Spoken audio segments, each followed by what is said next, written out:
Rumah Sakit Harapan Sehat memiliki satu kamar yang tak pernah kosong. Kamar 666. Setiap pasien yang dirawat di sana selalu mengalami hal aneh. Suara bisikan di malam hari, bayangan hitam di sudut ruangan, dan rasa sesak seolah-olah ada seseorang yang duduk di dada mereka saat tidur. Suatu malam, seorang perawat bernama Rina mendapat tugas untuk merawat pasien baru di kamar itu.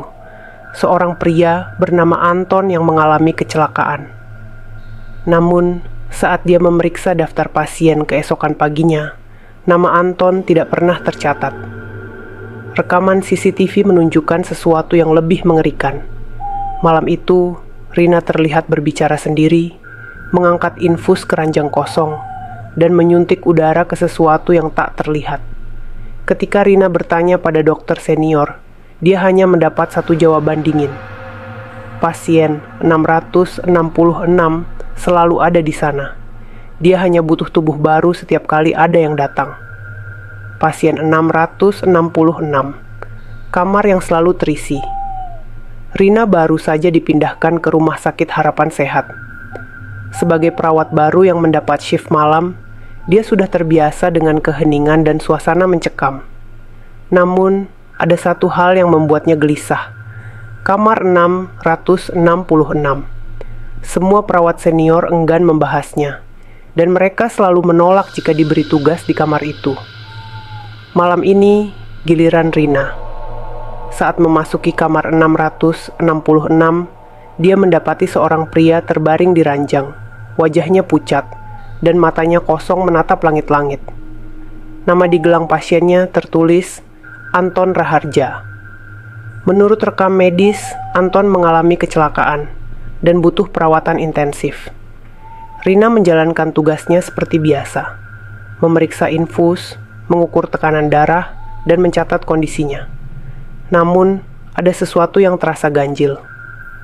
Ruangan itu lebih dingin dibanding kamar lain, dan bau antiseptik yang menusuk hidung bercampur dengan aroma busuk yang samar. Menjelang tengah malam, Rina mendengar suara berbisik. Ia menoleh, tapi hanya ada Anton yang tetap terbaring tak bergerak. Namun, saat Rina berbalik untuk meninggalkan kamar, suara itu terdengar lagi, lebih jelas. "Kembalikan aku." Rina menoleh tajam. Anton masih di tempatnya. Tapi sekarang, kedua matanya tertuju langsung pada Rina dengan tatapan kosong. Dengan jantung berdegup kencang, Rina bergegas keluar dan melaporkan kejadian itu ke perawat senior, Bu Sinta. Bu Sinta hanya menatapnya tanpa ekspresi. "Kamu lihat pasien di kamar 666? Tanyanya dengan suara bergetar. "Iya, pasien Anton. Dia aneh, Bu," jawab Rina dengan suara gemetar. Bu Sinta terdiam lama, lalu menatapnya dengan mata penuh ketakutan. "Rina, kamar 666 kosong sejak 3 tahun lalu. Tak ada pasien bernama Anton di rumah sakit ini." Darah Rina seakan membeku. Dia buru-buru kembali ke kamar itu. Namun saat pintu dibuka, ranjang itu kosong. Tak ada selang infus, tak ada tanda-tanda seseorang pernah dirawat di sana. Namun, saat dia melihat rekaman CCTV, sesuatu yang lebih mengerikan tampak di layar. Di rekaman itu, terlihat Rina berjalan sendirian ke kamar 666, berbicara sendiri, mengangkat kantung infus ke udara kosong, bahkan menyuntikkan sesuatu ke ranjang yang tak berpenghuni. Namun, di satu momen, kamera menangkap sesuatu yang tak seharusnya ada. Bayangan hitam besar berdiri di sudut ruangan, mengawasi Rina. Dengan napas tersengal, Rina berlari kembali ke meja administrasi dan memeriksa daftar pasien. Tak ada nama Anton Raharja. Namun, saat dia menggulir daftar pasien lama, dia menemukan sesuatu yang membuatnya hampir pingsan. Anton Raharja adalah seorang pasien yang meninggal 3 tahun lalu. Di kamar 666, tubuhnya hilang secara misterius. Dan sejak saat itu, setiap pasien yang masuk ke kamar itu selalu ditemukan tewas keesokan harinya dengan wajah ketakutan. Dan saat itu juga, layar komputer tiba-tiba berkedip-kedip sebelum mati. Namun, sebelum layarnya benar-benar gelap, satu pesan terakhir muncul di layar. "Aku masih di sini. Aku butuh tubuh baru." Ketakutan merayapi tubuh Rina. Dengan tangan gemetar, dia mencoba menutup layar, tetapi komputer itu tiba-tiba menyala kembali dengan suara mendengung keras. Layar kini menampilkan rekaman CCTV lain, bukan dari malam ini, melainkan dari 3 tahun lalu. Di rekaman itu, seorang perawat lain yang wajahnya mirip dengan Rina sedang melakukan hal yang sama, merawat pasien yang tak terlihat.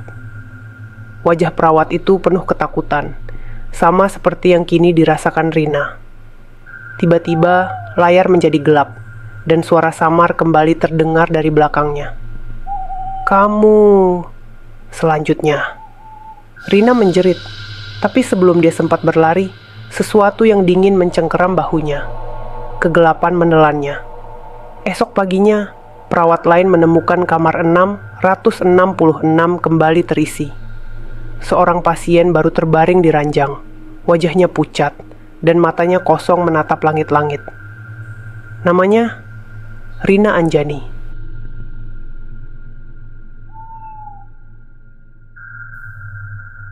Namun, kisah ini belum berakhir. Dalam beberapa hari berikutnya, kejadian aneh terus terjadi di sekitar kamar 666. Perawat yang melewati kamar itu seringkali mendengar suara tangisan lirih, sementara beberapa pasien melaporkan melihat sosok perempuan berdiri di sudut ruangan dengan wajah yang mirip Rina, namun dengan mata kosong dan kulit pucat seperti mayat. Bu Sinta yang menyadari pola ini mencoba mencari tahu lebih dalam. Dia menggali arsip lama rumah sakit dan menemukan sejarah mengerikan di balik kamar 666.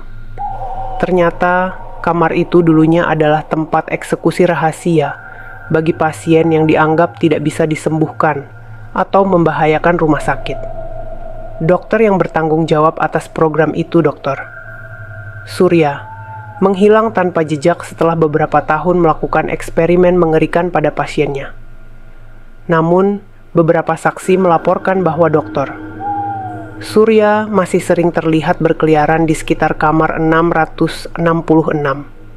Bukan sebagai manusia, melainkan sebagai bayangan yang menyaksikan penderitaan para korban barunya. Sementara itu, kondisi Rina semakin aneh. Meskipun ia secara fisik masih terlihat seperti dirinya, banyak orang mulai memperhatikan bahwa perilakunya berubah. Dia menjadi pendiam, sering berbicara sendiri, dan terkadang tersenyum tanpa alasan saat berada di sekitar kamar 666. Beberapa perawat mencoba berbicara dengannya, tetapi Rina hanya memberikan jawaban singkat dan misterius, seperti, "Aku tidak bisa pergi. Dia masih di sini. Aku akan menemukan tubuh baru." Malam itu, seorang perawat bernama Dika mendapatkan tugas di kamar 666. Ia merasa ada yang salah sejak pertama kali melangkah masuk. Lampu kamar itu berkedip-kedip, dan hawa dingin menusuk tulangnya. Namun, yang paling mengejutkan adalah saat dia melihat Rina berdiri di sudut ruangan, menatapnya dengan senyum tipis. "Rina, kenapa kamu di sini?" tanya Dika dengan suara gemetar. Rina tak menjawab. Sebagai gantinya, dia berjalan perlahan ke arah Dika. Langkahnya tidak terdengar, seolah-olah dia melayang. Dika mundur selangkah, lalu mendengar suara lain dari arah ranjang. Dia menoleh dan melihat tubuhnya sendiri, terbaring di tempat tidur dengan wajah pucat dan mata kosong. Dika mencoba berteriak, tetapi suara itu tak keluar. Satu-satunya yang terdengar adalah bisikan lembut di telinganya. "Aku butuh tubuh baru." Esok paginya, seorang perawat baru ditemukan di kamar 666. Wajahnya kosong, tak bernyawa. Dan di sudut ruangan, Rina tersenyum, siap mencari korban berikutnya.